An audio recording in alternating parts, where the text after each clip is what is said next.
സ്നേഹം വീഡിയോയിലേക്ക് എല്ലാവരെയും സ്വാഗതം ചെയ്യുന്നു. ഇനി ഏതാനും വീഡിയോകൾ ഞാൻ ചെയ്യാൻ ഉദ്ദേശിക്കുന്നത് അടുക്കള മരുന്നുകളെക്കുറിച്ചാണ്. നമ്മുടെ അടുക്കളയിൽ നമ്മൾ ഉപയോഗിക്കുന്ന പല സാധനങ്ങളും നമ്മുടെ തന്നെ ആരോഗ്യത്തിന് ആവശ്യമായ മരുന്നുകളാണെന്നുള്ള ബോധ്യം നമുക്കില്ല. ഒന്ന്, നമ്മൾ ഒറിജിനലായിട്ടുള്ള സാധനങ്ങൾ നമ്മുടെ നാട്ടിൽ നമ്മൾ തന്നെ ഉൽപ്പാദിപ്പിച്ചാൽ മാത്രമേ ഈ അടുക്കള മരുന്നുകൾ മരുന്നായിട്ട് ഉപയോഗിക്കാൻ പറ്റുള്ളൂ. ഇപ്പോൾ ഉദാഹരണം പറഞ്ഞാൽ നമ്മുടെ മഞ്ഞൾ നമുക്ക് കിട്ടുന്ന നല്ല മഞ്ഞൾപ്പൊടിയാണ്, നല്ല മഞ്ഞ നിറമുണ്ട്. പക്ഷേ യഥാർത്ഥത്തിൽ അത് മഞ്ഞളല്ല. വടക്കേ ഇന്ത്യയിൽ നിന്ന് കൊണ്ടുവരുന്ന വില കുറഞ്ഞ സാധനത്തിനാണ് ഈ അമിതമായ മഞ്ഞ നിറമുള്ളത്. നമ്മുടെ നാട്ടിൽ നമ്മൾ ഉണ്ടാക്കുന്ന മഞ്ഞളിന് ചുവപ്പ് നിറമാണ്, കടും ചുവപ്പല്ല, ഒരു മഞ്ഞ ചുവപ്പ് നിറമാണ്. അപ്പോൾ ആ സാധനം നമ്മൾ ഉണ്ടാക്കി നമ്മുടെ ചാക്കിൻ്റെ അകത്തോ അല്ലെങ്കിൽ കൃഷി ചെയ്തോ ഉണ്ടാക്കി അത് നമ്മൾ അങ്ങനെ തന്നെ അതിൻ്റെ തൊലി എല്ലാം കളഞ്ഞ് പൊടിച്ച് ഭംഗിയായിട്ട് എടുത്തു കഴിഞ്ഞാൽ ഒറിജിനൽ മഞ്ഞൾ കിട്ടും. ഈ മഞ്ഞൾ നമുക്ക് വേണ്ടി പല കാര്യങ്ങൾക്ക് ഉപയോഗിക്കാൻ പറ്റും. നമ്മുടെ ജീവിതത്തിൽ നമുക്ക് വളരെയേറെ ഉപകാരപ്രദമാണ്. ഇതിൻ്റെ അകത്ത് പ്രോട്ടീൻ്റെ അംശമുണ്ട്. പലർക്കും അറിഞ്ഞുകൂടാ ഇതിൻ്റെ അകത്ത് പ്രോട്ടീൻ, ഈ മഞ്ഞൾ എന്ന് പറയുന്ന സാധനം പ്രോട്ടീൻ്റെ അംശം ഉണ്ടെന്നുള്ളത്. നമ്മൾ പണ്ട് പ്രസവം എല്ലാം കഴിഞ്ഞാൽ നമ്മുടെ അമ്മമാർ ഉപയോഗിച്ചിരുന്ന മഞ്ഞളായിരുന്നു. അതിൻ്റെ അകത്ത് പ്രോട്ടീനുണ്ട്, വൈറ്റമിനുണ്ട്, കാൽസ്യം ഉണ്ട്, ഇരുമ്പുണ്ട്, അതുപോലെ തന്നെ മഗ്നീഷ്യം ഉണ്ട്, സിങ്ക് ഉണ്ട്.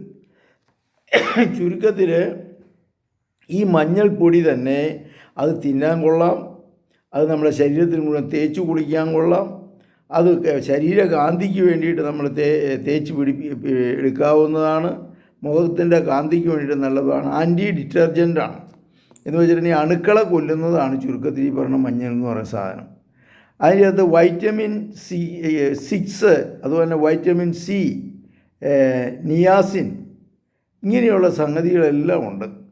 ദഹനത്തിന് വളരെയേറെ നല്ല സഹായകമായ സാധനമാണ് ഈ മഞ്ഞൾ എന്ന് പറയുന്നത്. നമുക്കറിയാൻ പാടില്ലാതെ മാത്രമേ ഉള്ളൂ. ഇപ്പോൾ ഉദാഹരണം പറഞ്ഞാൽ എല്ലാവരും പറയാറുണ്ട് നെഞ്ചിരിച്ചിൽ. ഈ നെഞ്ചിരിച്ചലിന് ഒന്നാമതിന് സാധന ഈ മഞ്ഞൾ വെള്ളം. ഈ മഞ്ഞൾ നമ്മൾ തിളപ്പിച്ച് ഇച്ചിരി മഞ്ഞളിട്ടിട്ട്, നല്ല പച്ചമഞ്ഞളിട്ടിട്ട് തിളപ്പിച്ചിട്ട് ആ വെള്ളമൊക്കെ കുടിച്ചു കഴിഞ്ഞാൽ നെഞ്ചിരിച്ചിൽ കുറയും. ഇതുപോലെ തന്നെ കരളിനെ ബാധിക്കുന്ന രോഗങ്ങൾ ഒത്തിരി കുറഞ്ഞു കിട്ടും. രക്തശുദ്ധീകരണത്തിന് പറ്റിയ സാധനമാണ് ഈ മഞ്ഞൾ എന്ന് പറയുന്നത്. നമുക്കറിഞ്ഞുകൂടാതെ രക്തശുദ്ധീകരണത്തിന്, രക്തചംക്രമം കൂട്ടും, വിഷാംശത്തെ പുറത്ത് കളയും. പണ്ട് എന്തെങ്കിലും പഴുതാര കടിക്കുകയോ എന്തെങ്കിലുമൊക്കെ ചെയ്തു കഴിഞ്ഞാൽ ചില മഞ്ഞൾ നമ്മൾ പുരട്ടുമായിരുന്നു. അതുപോലെ ഒരു മുറിവുണ്ടായി കഴിഞ്ഞാൽ മഞ്ഞൾ വെച്ച് കെട്ടുമായിരുന്നു. ഇപ്പോൾ അതെല്ലാം മാറി. പിന്നെ അതിൻ്റെ യഥാർത്ഥത്തിലുള്ള നല്ല ഗുണങ്ങളൊന്നും നമ്മുടെ ആളുകൾക്ക് അറിഞ്ഞുകൂടാ. ഇതുപോലെ തന്നെ പഞ്ചസാരയുടെ അംശം കുറയാനായിട്ട് മഞ്ഞൾ വളരെയേറെ സഹായകമാണ്. ഇൻസുലിൻ്റെ അംശം കൂട്ടും. അപ്പോൾ ഷുഗറിൻ്റെ കണ്ടൻറ്റ് കുറയും. അപ്പോൾ മഞ്ഞൾ നമ്മുടെ കറിയിലും നമ്മുടെ ഭക്ഷണത്തിലുമൊക്കെ കൂട്ടിക്കഴിഞ്ഞാൽ നമ്മുടെ ഇൻസുലിൻ്റെ അംശം കൂട്ടിയിട്ട് ഷുഗറിൻ്റെ അംശം കുറയ്ക്കുന്നുണ്ട്. ഇതുപോലെ ക്യാൻസറിന് നല്ലൊരു മരുന്നാണിത്. നമ്മൾ പലപ്പോഴും നമ്മുടെ മഞ്ഞൾ കൊണ്ടുപോയാണ് അമേരിക്കൻസ് ക്യാൻസറിന് മരുന്നായിട്ട് ഇങ്ങോട്ട് കൊണ്ടുപോകുന്നതെന്ന് ചുരുക്കം. ഇതുപോലെ തന്നെ ട്യൂമറിന് നല്ല സാധനമാണ്. പ്രോസ്റ്റേറ്റ് ഗ്ലാൻഡിൻ്റെ ക്യാൻസർ, അതെല്ലാം കുറയ്ക്കാനായിട്ട് വളരെയേറെ സഹായകമാണ് മഞ്ഞൾ. ഇതുപോലെ തന്നെ ലുക്കീമിയ, രക്തം ഉണ്ടാകാതിരിക്കുന്ന അവസ്ഥ, അതിനും ഏറ്റവും നല്ല മരുന്നാണ് നമ്മുടെ ഈ മഞ്ഞൾ എന്ന് പറയുന്ന സാധനം. അതുപോലെ തന്നെ ഭാരം കുറയുന്ന ഭാരം കുറയ്ക്കാനായിട്ട്, തടിയുള്ള പാർട്ടീസിന് ഭാരം കുറയ്ക്കാനായിട്ട് മഞ്ഞൾ ഉപകാരമാണ്. അപ്പോൾ ഇങ്ങനെയുള്ള തലങ്ങളിലെല്ലാം ഉപയോഗിക്കുന്ന മഞ്ഞൾ നമ്മൾ പലതായിട്ട് ഉപയോഗിക്കുന്നുണ്ട് നമ്മുടെ നാട്ടിൽ തന്നെ. അതുകൊണ്ട് ഞാൻ പറയണത്, നമ്മൾ ഈ വാങ്ങണ മഞ്ഞളല്ലാതെ കൊണ്ട് സ്വന്തമായിട്ട് കുറച്ച് നമ്മുടെ ചാക്കിൻ്റെ അകത്തോ അല്ലെങ്കിൽ ചെറിയ വാരത്തിൻ്റെ അകത്തോ ഇച്ചിരി വളമൊക്കെ ഇട്ട് കൃഷി ചെയ്ത് കഴിഞ്ഞാൽ നമുക്ക് ഇഷ്ടംപോലെ മഞ്ഞൾ കിട്ടും. അത് നമ്മൾ ഉണക്കി പൊടിച്ച് നമുക്ക് തന്നെ സൂക്ഷിക്കാവുന്നതാണ്, നമുക്ക് ഉപകാരപ്രദമാണ്, നമ്മുടെ ശരീരത്തിനും ആരോഗ്യദായകമായിരിക്കും. അപ്പോൾ ഈ വാങ്ങുന്ന സാധനം നമ്മൾ ഡിസ്കറേജ് ചെയ്യണമെന്നാണ് എനിക്ക് പറയാനുള്ളത്.